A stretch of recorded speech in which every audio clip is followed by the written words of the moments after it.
गांव की हरियाली में बसी एक छोटी सी झोपड़ी में मीरा का जीवन गुजर रहा था। उसका चेहरा समय के साथ मुरझा गया था, लेकिन उसकी आंखों में एक गहरी उदासी थी।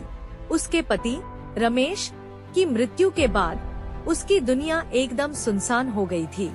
गांव के लोग उसकी मदद करने से कतराते थे, मानो वह किसी अभिशप्त के समान हो। मीरा ने अपने गम को अपने बाग की मिट्टी में गड़ा दिया था, जहां वह सुबह सुबह जाकर फूलों की देखभाल करती थी। एक दिन जब मीरा अपने बाग में खड़ी थी, उसने देखा कि पास के खेत में एक युवा लड़का काम कर रहा था। वह अर्जुन था, जो अपनी मां और बीमार पिता के लिए कड़ी मेहनत कर रहा था। उसकी उम्र केवल 18 साल थी, लेकिन चेहरे पर जिंदगी की मुश्किलें साफ दिखाई देती थी। उसकी आंखों में संघर्ष और सपनों की झलक थी। मीरा ने उसे पहली बार देखा और उसे लगा जैसे उसकी उदासी को समझने वाला कोई मिल गया हो। अर्जुन ने मीरा को काम करते देख उसकी मदद करने का फैसला किया। आंटी, क्या मैं आपकी मदद कर सकता हूँ? उसने पूछा। मीरा ने थोड़ी संकोच में हाँ कहा। जब अर्जुन ने बाग में काम किया तो मीरा ने उसके चेहरे पर चमक देखी। दोनों के बीच धीरे धीरे बातचीत शुरू हुई। अर्जुन ने अपनी जिंदगी की कठिनाइयों के बारे में बताया। उसने कहा, मेरे पिता की बीमारी ने हमें कर्ज में डाला है। मैं दिन रात काम करता हूँ, लेकिन कभी कभी मुझे समझ नहीं आता कि क्या करूँ। मीरा ने उसके शब्दों को ध्यान से सुना और उसके दुख में अपनी छवि देखी। दिन बीतते गए और मीरा और अर्जुन के बीच एक गहरा बंधन बनता गया। मीरा ने अपनी जिंदगी के गम साझा किए, जबकि अर्जुन ने अपनी उम्मीदें और सपने बताने लगे। दोनों की बातें कभी कभी हंसी में बदल जाती, लेकिन जब भी मीरा की आंखों में आंसू आते, अर्जुन उसे सांत्वना देने के लिए पास आता। एक शाम जब सूरज ढल रहा था, मीरा ने अर्जुन से कहा, मैंने अपने पति के जाने के बाद कभी प्यार नहीं किया।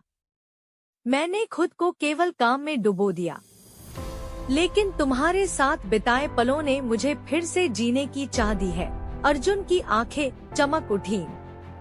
मैंने भी कभी किसी को नहीं देखा जो मेरे दुख को समझता हो। तुम मेरी ताकत बन गई हो। लेकिन खुशियों का यह पल अधिक समय तक नहीं टिक सका। गांव में एक भयंकर तूफान आया। बरसात ने सारी जमीन को कीचड़ में बदल दिया और मीरा की झोपड़ी को पूरी तरह से नष्ट कर दिया। अर्जुन के घर का भी यही हाल था। मीरा ने अपनी बचत को अर्जुन के परिवार की मदद के लिए भेज दिया। अर्जुन इस स्थिति को देखकर दुखी था। उसने मीरा से कहा, आपने मुझे हमेशा मदद की है, लेकिन मैं आपको दुख में नहीं देख सकता। मीरा ने उसे अपनी भरी आंखों से देखा और कहा, मेरे लिए तुम्हारा साथ ही सबसे बड़ा सहारा है। कुछ हफ्तों बाद मीरा की सेहत बिगड़ने लगी। गांव के डॉक्टर ने बताया कि उसे गंभीर बीमारी है और उसका कोई इलाज नहीं है। यह सुनकर अर्जुन का दिल टूट गया। उसने हर दिन मीरा के पास जाने का फैसला किया। एक दिन मीरा बिस्तर पर लेटी हुई थी। उसकी आंखें बंद थी। अर्जुन, तुम यहाँ आ गए। उसकी आवाज में थकावट थी। अर्जुन ने उसे प्यार से कहा, मैं हमेशा तुम्हारे पास रहूंगा। तुम मत छोड़ो मुझे। मीरा ने अपनी कमजोर आवाज में कहा, तुम्हारी दोस्ती ने मुझे जीने का कारण दिया है। मैं तुमसे प्यार करती हूँ। अर्जुन की आंखों में आंसू आ गए। मैं भी तुमसे प्यार करता हूँ, लेकिन यह दुखदाई है। मीरा ने उसके हाथ को अपने हाथों में लिया और कहा, भले ही मैं यहाँ से चली जाऊँ, लेकिन तुम हमेशा मेरे दिल में रहोगे। कुछ ही दिनों बाद मीरा ने अंतिम सांस ली। अर्जुन का दिल चुराने वाला दुख उसके अंदर समा गया। गांव के लोग उसकी कहानी सुनकर आंसू बहाने लगे और अर्जुन ने अपनी आंसुओं को रोकने का प्रयास किया। अर्जुन ने महसूस किया कि मीरा की यादें उसे हमेशा मजबूत बनाए रखेंगी। उनकी प्रेम कहानी ने उसे यह सिखाया कि प्यार केवल साथ रहने में नहीं, बल्कि एक दूसरे की यादों में जीने में है।